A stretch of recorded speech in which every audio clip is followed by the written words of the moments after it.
Assalamualaikum warahmatullahi wabarakatuh. Perkenalkan, nama saya Muhammad Anik Lukman Hakim, dengan NIM 210311100096. Di sini saya akan mempresentasikan hasil daripada penelitian saya setelah saya wawancara terjun langsung ke petani yang ada di Desa Sokong Grenjeng, Kecamatan Kenduruan, Kabupaten Tuban, yaitu dengan judul analisis usaha tani jagung yang ada di Desa Sokong Grenjeng, Kecamatan Kenduruan, Kabupaten Tuban. Nah, yang pertama yaitu adalah latar belakang saya melakukan penelitian ini. Yang pertama, jagung merupakan tanaman pangan yang paling banyak dibudidayakan di Indonesia. Salah satunya ada di Desa Sokong Grenjeng, Kecamatan Kenduruan, Kabupaten Tuban. Masyarakat desa setempat atau masyarakat Sokong Grenjeng ini mayoritas bekerja sebagai petani, dan ada bermacam jenis tanaman pangan yang diproduksi atau varietas-varietas yang banyak diproduksi, yaitu salah satunya ada kacang hijau, ada kacang panjang, terus ada padi, dan ada jagung. Akan tetapi sebagian besar oleh masyarakat di sini itu memproduksi jagung karena ada alasan tersendiri. Mereka memilih menanam jagung daripada varietas lain. Yang kemudian, mengapa kok memilih usaha tani jagung ketimbang usaha tani yang lainnya gitu? Yang pertama adalah mayoritas. Nah, mayoritas petani di desa Sokong Grenjeng ini dalam hal pertanian yaitu memproduksi jagung, karena sebagian besar masyarakat di sini itu pasti banyak yang memproduksi jagung. Yang kedua adalah lahan. Nah, lahan yang terdapat di desa Sokong Grenjeng ini merupakan lahan berjenis tegalan. Jadi kalau digunakan untuk memproduksi misalkan padi, itu ya kurang maksimal hasilnya, soalnya lahan tegalan ini sangat minim atau sangat kurang terhadap air ditimbangkan dengan lahan sawah gitu. Yang kemudian ada tiga, yaitu perawatan. Nah, perawatan ini dicukupkan relatif mudah daripada tanaman yang lain. Misalkan kita bandingkan dengan tanaman padi. Nah, tanaman padi itu memerlukan satu, penyemaian terlebih dahulu, terus kemudian ada perawatan, penanaman, kemudian ada penyempretan juga. Tapi kalau jagung kita langsung tanam, kemudian kita lakukan penyempretan gitu aja. Jadi perawatan jagung itu juga termasuk relatif mudah daripada tanaman padi. Oleh sebab itu masyarakat sini tuh banyak memproduksi tanaman jagung, ya salah satunya karena perawatannya yang cukup mudah. Kemudian dari harga, nah ini yang cukup menarik. Harga padi dengan harga jagung sekarang jauh sangat berbeda, karena sekarang harga jagung itu melonjak atau melambung tinggi, bisa tembus sampai 5.000. Sekarang ini bisa mencapai sampai 5.000 rupiah per kilogram. Jadi ini alasan yang paling khusus, alasan yang paling mendasar mengapa kok masyarakat sini tuh lebih suka menanam jagung ketimbang masyarakat sini menanam padi gitu. Yang kemudian adalah tujuan penelitian. Nah, penelitian ini ditujukan satu, agar dapat mengklasifikasikan jenis-jenis usaha tani yang ada di Desa Sokong Grenjeng ini. Jadi, apakah itu termasuk ke dalam petani untuk mencari untung atau petani dalam untuk mencukupi kebutuhan sehari-hari. Yang kemudian ada mengetahui faktor-faktor produksi, misalnya ada lahan, tenaga kerja, modal, dan manajemennya itu seperti apa gitu. Cara pengolahannya lahan seperti apa, pengaturan manajemennya seperti apa. Yang kemudian ada untuk dapat menganalisis biaya dan pendapatan petani di Desa Sokong Grenjeng. Dalam 1 tahun itu petani mampu memproduksi jagung berapa kilogram atau berapa ton gitu. Jadi nanti akan dihitung secara insya Allah secara detail dengan adanya nanti perhitungan biaya variabel dan biaya tetap, dan kemudian akan dihitung dengan biaya total. Yang kemudian di sini yang pertama itu adalah usaha tani untuk mencukupi kebutuhan. Jadi usaha tani yang dilakukan oleh masyarakat Desa Sokong Grenjeng ini merupakan jenis usaha tani yang bertujuan itu untuk memenuhi kebutuhan hidupnya sendiri. Jadi mereka bertani itu hasil pertaniannya itu digunakan untuk mencukupi kebutuhan, misalkan dengan untuk kebutuhan sekolah, kebutuhan pokok sehari-hari, kebutuhan makan. Nah, sisa dari penjualan produksi jagung ini akan ditabung atau akan digunakan kembali untuk memproduksi lagi gitu. Jadi mereka usaha tani itu sekedar untuk mencukupi kebutuhan. Oke, yang selanjutnya yaitu adalah pembahasan. Yang pertama yaitu adalah faktor produksi. Nah, faktor produksi ini meliputi apa saja? Jadi faktor produksi ini akan meliputi satu, yaitu lahan. Jadi jenis lahan yang digunakan atau yang dimiliki oleh beliau, Bapak Saridi, yang kebetulan saya wawancarai. Nah, ini adalah jenis lahan tegalan. Dan ini merupakan lahan yang sangat cocok sekali untuk menanam jagung atau varietas misalkan dari kacang hijau atau kacang tunggak. Nah, jenis lahan tegalan ini sendiri itu sifatnya yaitu milik sendiri. Jadi Bapak Saridi itu memiliki lahan tegalan ini tidak nyewa atau tidak patungan, juga tidak mungkin ya gadean, tidak, melainkan dari lahannya sendiri. Jadi bisa memaksimalkan tanpa harus nantinya hasilnya dibagi dua atau misalkan membayar pajaknya atau misalkan membayar lahan sewa itu per hektar berapa gitu, tidak. Jadi murni lahan dari Bapak Saridi sendiri. Kemudian dari tenaga kerja, beliau mengungkapkan bahwa tenaga kerja untuk memproduksi atau untuk melakukan penanaman jagung ini adalah berasal dari tenaga kerja mesin dan tenaga kerja manusia.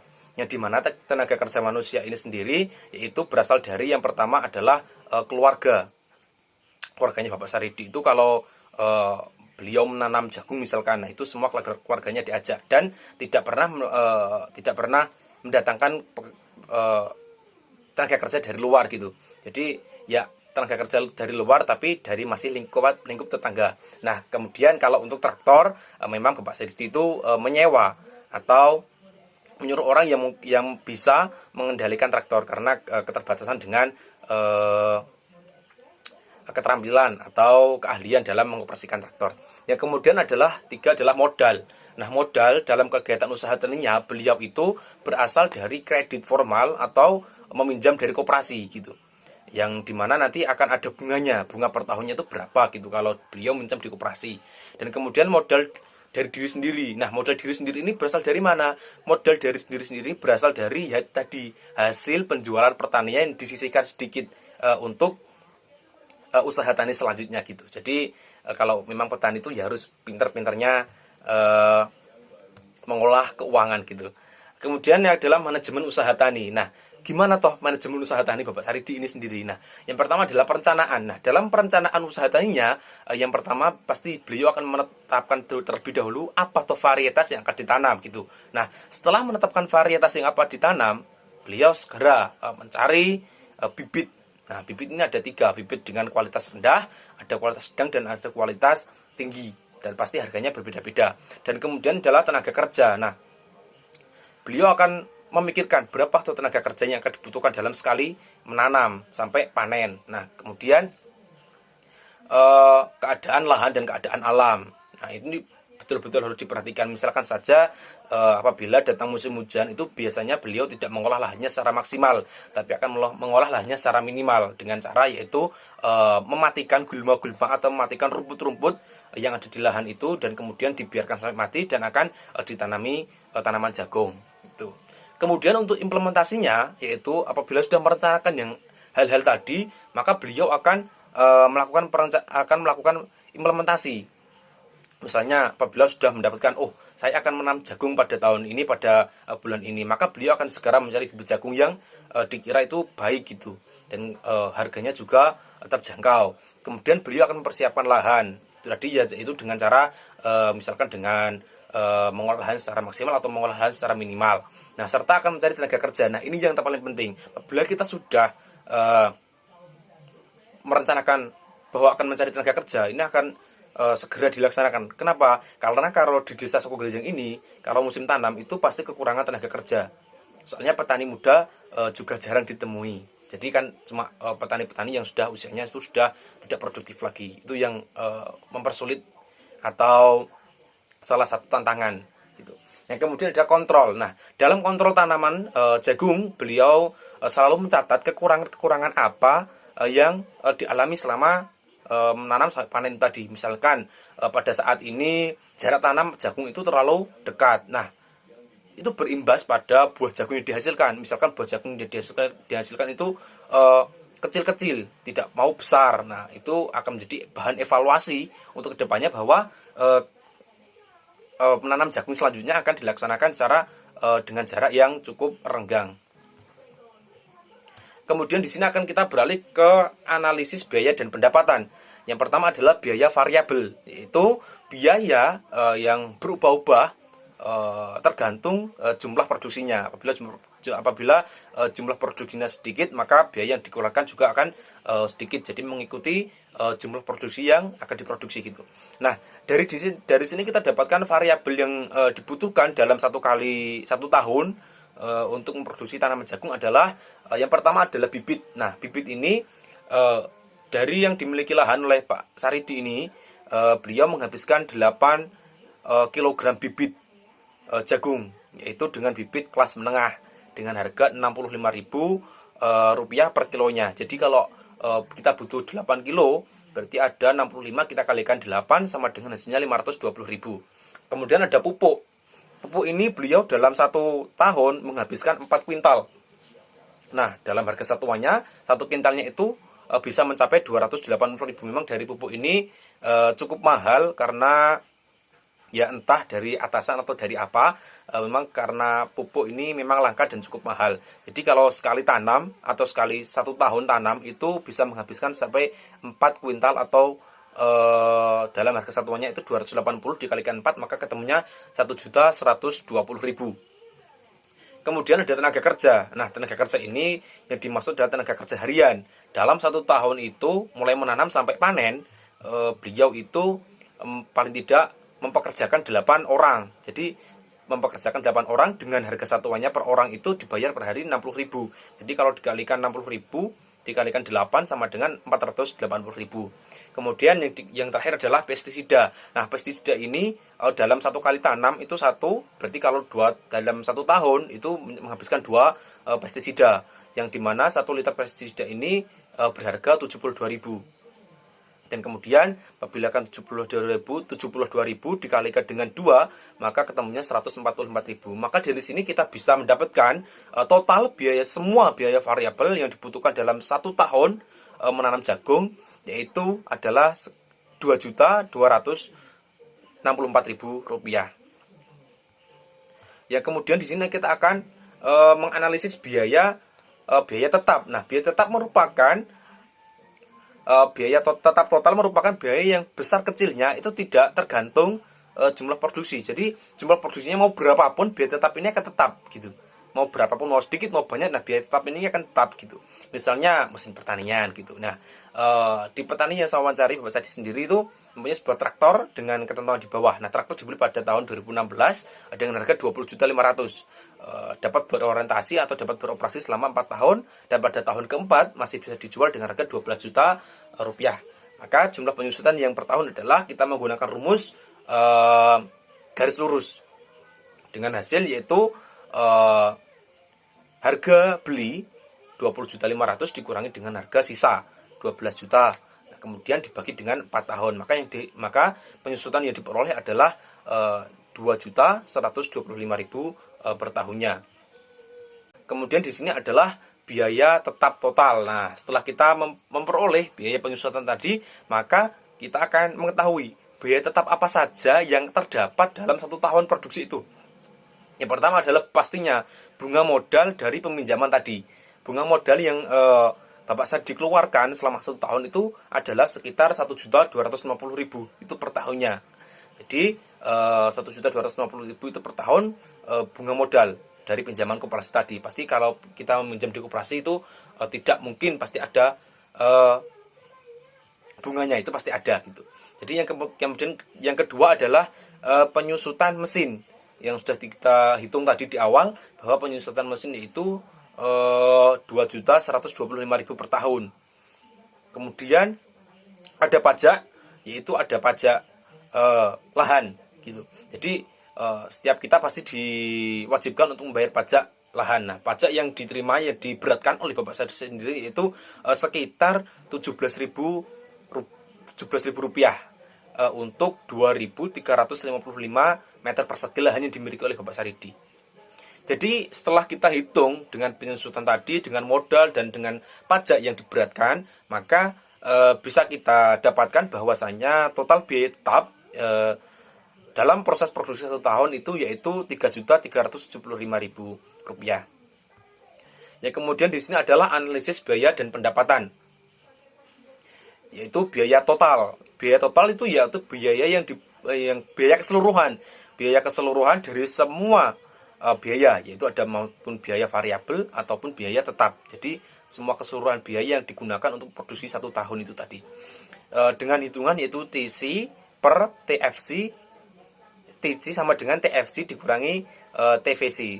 Dengan kata lain yaitu 3.375.000 dikurangi dengan 2.264.000. 3 juta itu tadi dari biaya total, biaya tetap, dan 2 juta itu dari biaya variabel. Maka hasil yang didapatkan dari biaya total itu sebesar 5.639.000.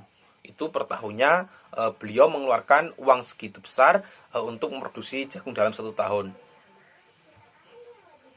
Yang kemudian ada penerimaan usaha tani. Nah, ini kita akan menganalisis berapa pendapatan, berapa penerimaan, serta berapa keuntungan yang beliau dapatkan dalam dalam 1 tahun itu.